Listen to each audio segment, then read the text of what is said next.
Greetings and salutations, everyone. My name is Andrew Kirchhoff, and welcome to my YouTube channel. Today, I'm going to be talking about my Week 8 hidden gems for the 2023 fantasy football season. Now, even though we're not dealing with 6 teams on bye or a plethora of injuries that are forcing our players to go to the injury reserve like we've experienced in the last couple weeks, there are still a lot of hidden gems available in order to help us capture a victory in Week 8.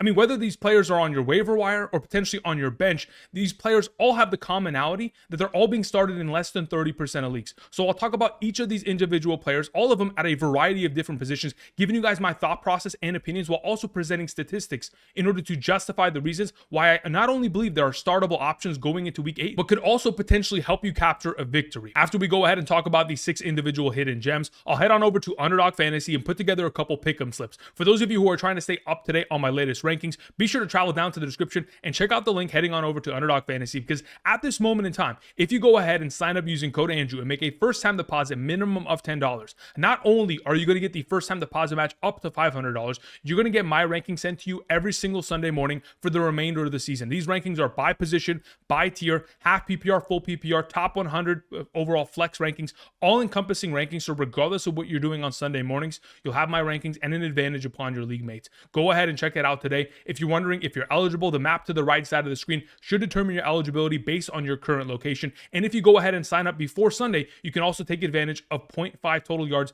via the Pick'ems game of Underdog Fantasy with Jalen Hurts picking higher and starting off the right way. Thank you very much for the support. All right, let's talk about our hidden gems, but specifically, let's begin by talking about last week's hidden gems, giving a little bit of an overview as to how successful or potentially how much of a disaster some of these plays were. 4 of the 6 players absolutely balled out. I mean, Deontay Johnson finished as wide receiver 22 in a half PPR scoring format. Deontay Foreman finished as the RB1 overall.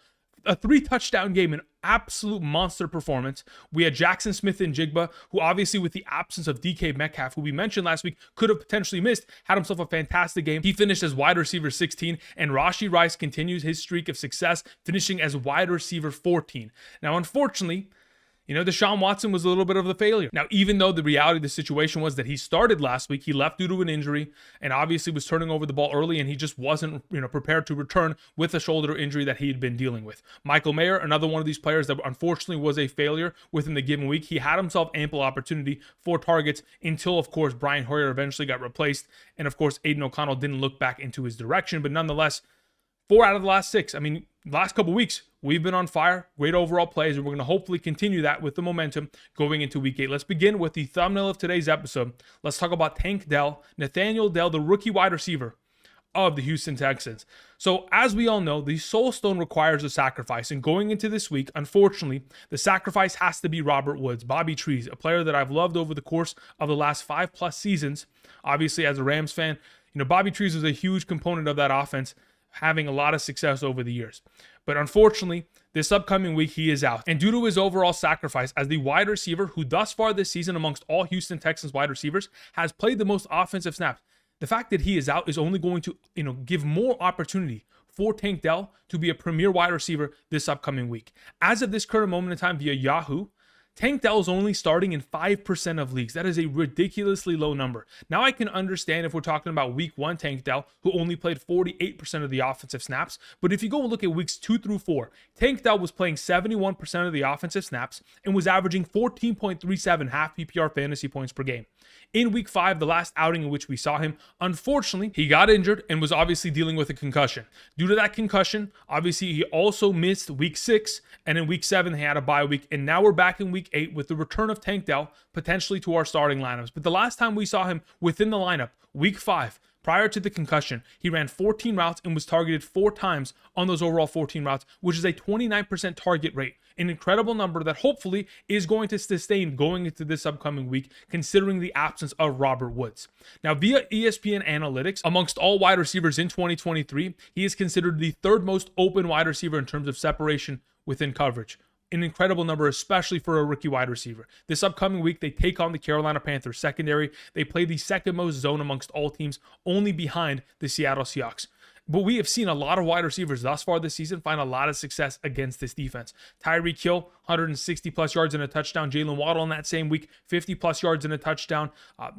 Guys like Josh Reynolds, 4 catches, 76 and a touchdown. DK Metcalf, 6 for 112. Chris Olave, 6 for 86. Justin Jefferson, 6 for 85 and 2 touchdowns. Now, I know some of those overall wide receiver options like a Hill, Jefferson, Waddle, Metcalf are incredible prospects, but when guys like Josh Reynolds can still find themselves a high level of overall success within the matchup, my expectation is that with the absence of Robert Woods, Tank Dell should see himself far more target opportunity, far more snaps, and with that being the case, and Nico Collins pulling #1 coverage from JC Horn, it should make Tank Dell a fantastic play as this week's soul stone of the hidden gems.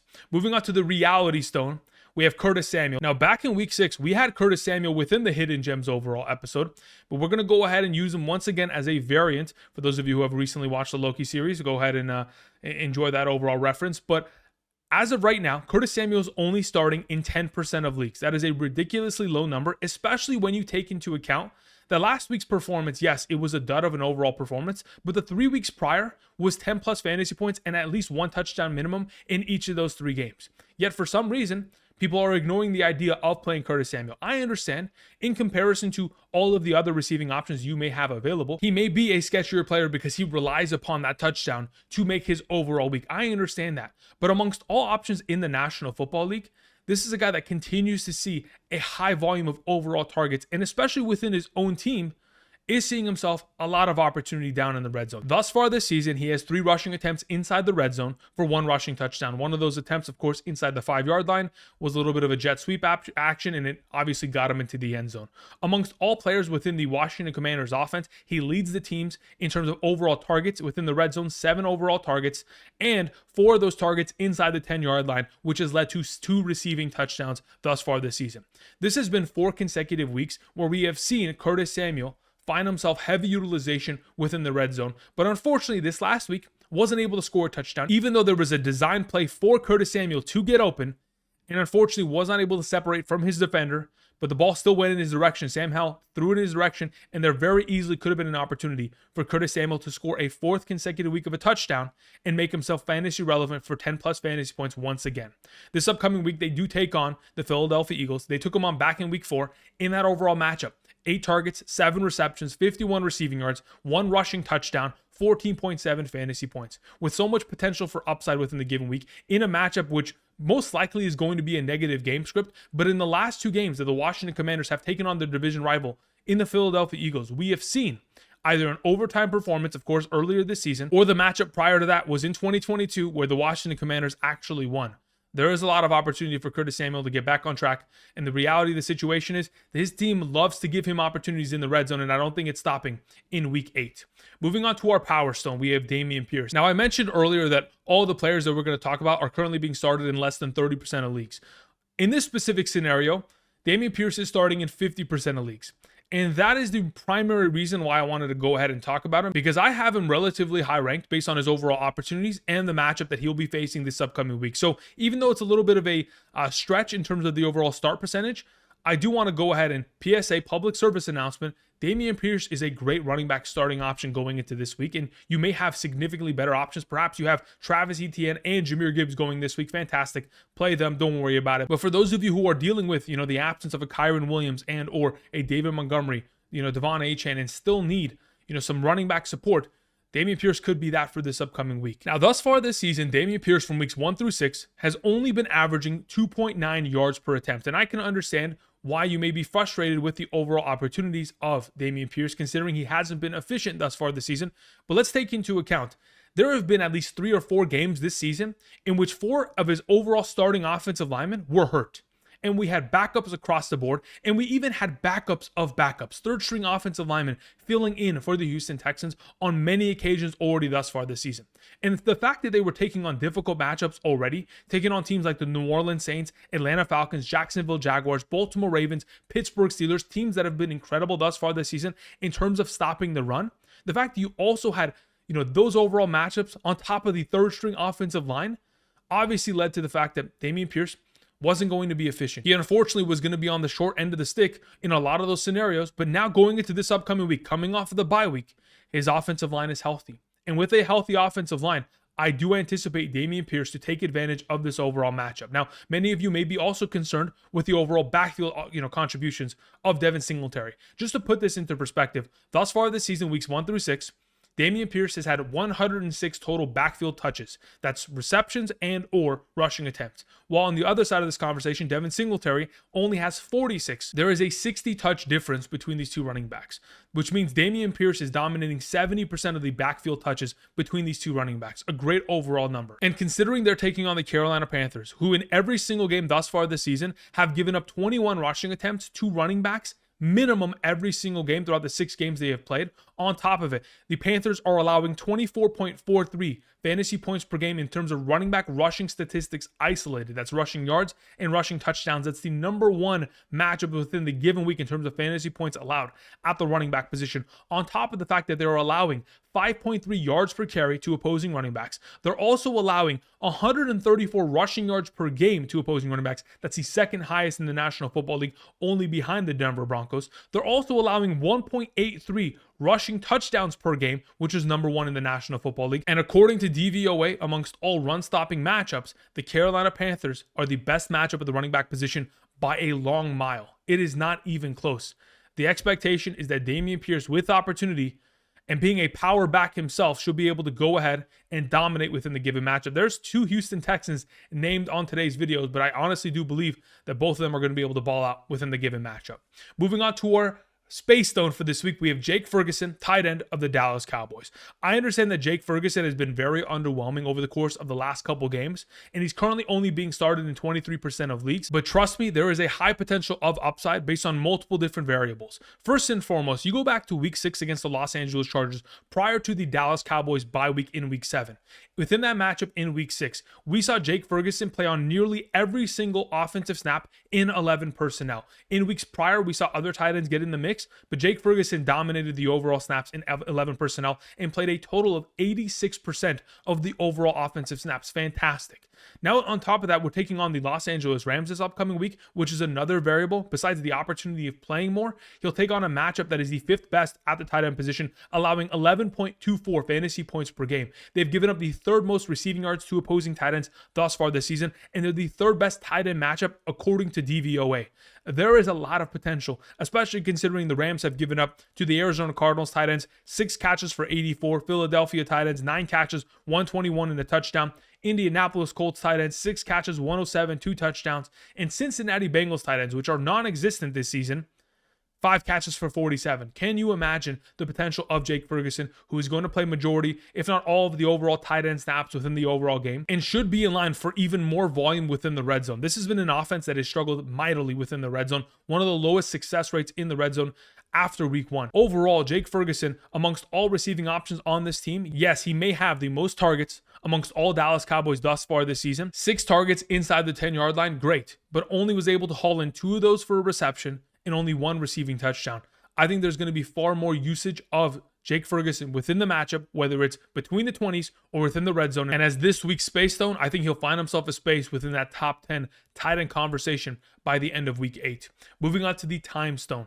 It's only a matter of time until Sean McVay and the Los Angeles Rams once again elevate Darrell Henderson to the active roster. Currently, on Yahoo, he's only being started in 6% of leagues. I couldn't believe it when I saw it, so I wanted to go ahead and just once again reiterate what I mentioned on Tuesday's video. Even though Darrell Henderson on a lot of platforms has the NA designation, and he is technically considered to be on the practice squad, understand that they signed him to the practice squad, elevated him last week, and after the game had to go back down to the practice squad. The reason that takes place is because every single week, each individual team can elevate 2 players from the practice squad. You can only elevate a single player within an overall 17-game season 3 separate times. And the 4th overall elevation, you then have to sign him to your active roster and give him a contract that is not a practice squad contract. Therefore, the expectation is that it's only a matter of time for Darrell Henderson to get back onto the active roster and be the, once again, starting running back of the Los Angeles Rams. Everyone's got to remember, last week, Darrell Henderson was coming off of the couch and was able to play over Zach Evans and Royce Freeman. And Royce Freeman, yes, he did get himself a pretty good overall opportunity share within the backfield, but you have to remember he was on the practice squad. He was an active member, and he was consistently working out with the team. While Darrell Henderson, coming off the couch, took over, played 57% of the offensive snaps, had himself 18 rushing attempts, 61 rushing yards, 1 rushing touchdown. Yes, it's only 3.39 yards per carry on average, but the Pittsburgh Steelers are no joke in terms of stopping the run. They've given up a couple, big performances here to Christian McCaffrey or Jerome Ford, but outside of those huge games, they have been pretty stout in terms of stopping the run thus far this season. And again, Darrell Henderson was coming off the couch and still averaging over 3.2 yards per carry, which there are other running backs in the National Football League right now, like a Dameon Pierce, like we mentioned earlier, who hasn't been able to accomplish that all season long, only averaging 2.9 yards per carry. So give this man a little bit of credit.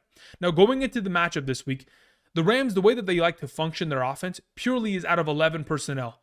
3 wide receivers, 1 tight end, 1 running back. That's what they do, and they've run more 11 personnel thus far this season than any other team has run any other formation in the National Football League. They will never come out of their 11 personnel sets, and that's exactly how Sean McVay wants to approach it. And when you have 11 personnel, 3 wide receivers on the field, which will be Cooper Kupp, Puka Nacua, and Tutu Atwell, it forces defenses to have to play a nickel coverage. You have to bring in an extra cornerback in order to cover the slot receiving option. And with that being majority of the case, taking on a nickel defense with 1 less overall run-stopping defender, it makes running the ball that much easier. It allows the Los Angeles Rams to continue to find success in the running game every single week. And that's why we've seen Kyren Williams be such an incredible option thus far this season prior to the injury.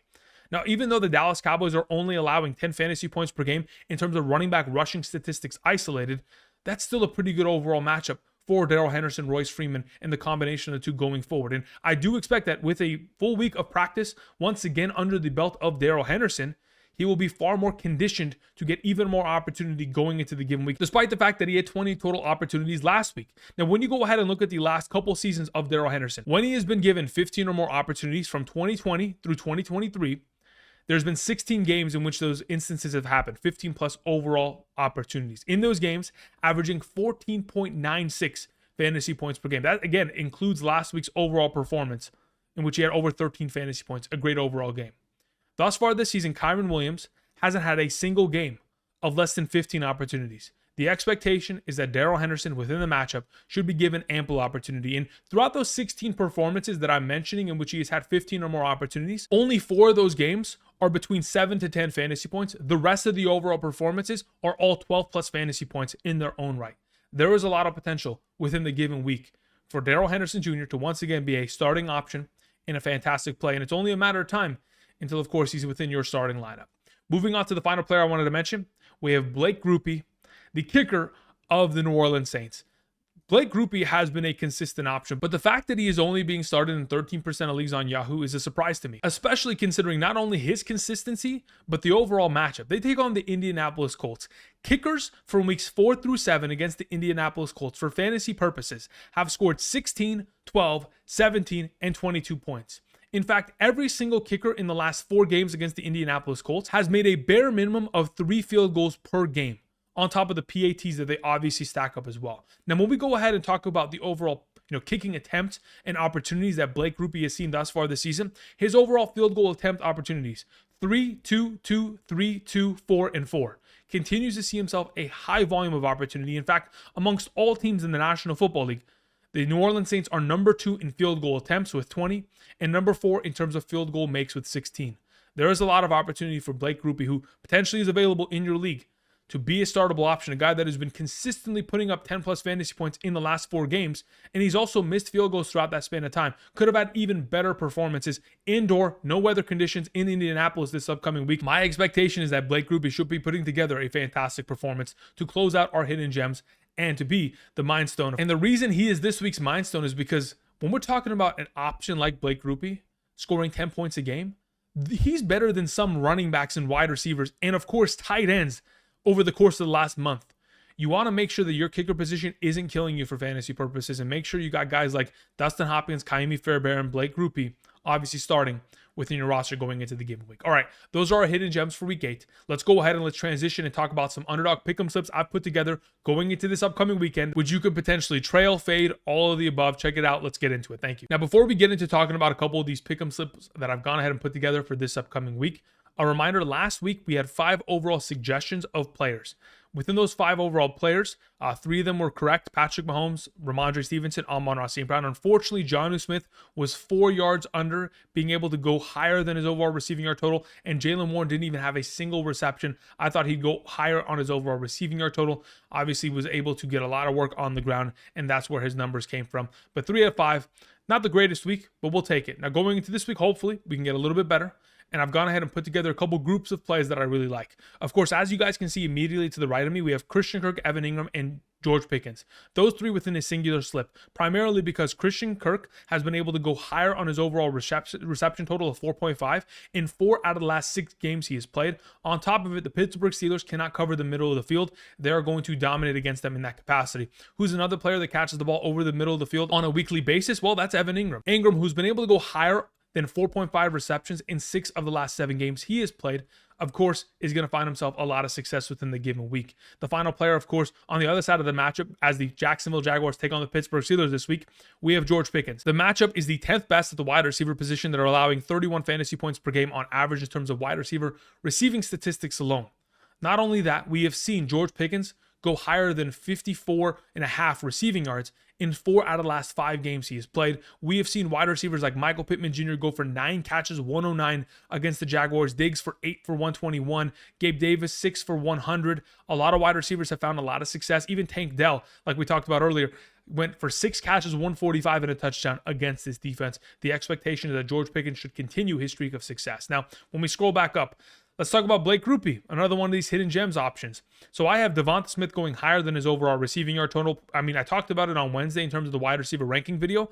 There is a lot of potential, especially going up against one of the worst secondaries in the National Football League, for Devonta Smith to have one singular catch and be able to amass this entire total of receiving yards. My expectation is that he'll be able to easily do so, especially considering the last time these two teams played against one another, Devonta Smith was able to eclipse this number. Now we have Derek Carr going higher than his overall passing attempt total. He's been able to go over 50 passing attempts in each of the last 2 games. As long as this offense continues to be as inept as it has been, and as long as he continues to be the check down king, sending the ball in the direction of Alvin Kamara, of course, Derek Carr should be able to eclipse that. And Blake Grupe, higher than 1.5 field goals made. Again, he has been able to do that in 6 of the last 7 games he has participated in. Moving higher, we have Breece Hall and Dameon Pierce. I wanted to specifically isolate 2 running backs that were going up against the best matchups at the running back position. Breece Hall takes on the New York Giants. The New York Giants are allowing 122 running back rushing yards per game thus far this season. An absolute smash, going higher than that overall number. Dameon Pierce taking on the Carolina Panthers. Again, like I mentioned earlier on today's episode, the Carolina Panthers are allowing 134 rushing yards to running backs thus far this season on a per game average. The expectation is that both these running backs should be able to eclipse these numbers very easily. And finishing off today's episode, we have Travis Kelce and Jacoby Myers. Jacoby Myers, with Jimmy Garoppolo returning, again, has been able to surpass this number on a consistent basis in all of his games thus far this season. This is an easy higher on the overall total. And Travis Kelce, a guy that has been able to eclipse over 100 receiving yards in each of the last 2 games just in the first half alone. I mean, I just have to take this overall play. All right, these are some of the plays that I like via Underdog Fantasy. Be sure to travel on over yourself. Click on the link down in the description. Sign up using code Andrew. Make that first-time deposit minimum of $10. Not only get the first-time deposit match, be able to take advantage of the Jalen Hurts play this upcoming weekend, put together some pick'em slips, and of course, get my rankings every single Sunday morning for the remainder of the season. Thank you, everybody, for watching. If you have not yet already, subscribe, click the like button down below, comment down below what other hidden gems or potential pick 'em plays you guys are putting together so that I can potentially follow with your overall suggestions. Thank you, everybody, for watching. I'll be back tomorrow afternoon, 1 to 3 p.m. Pacific Standard Time for our live stream. Sunday morning from 7 to 10 a.m. Pacific Standard Time. Until next time, guys, I'll see you. Thank you. Peace.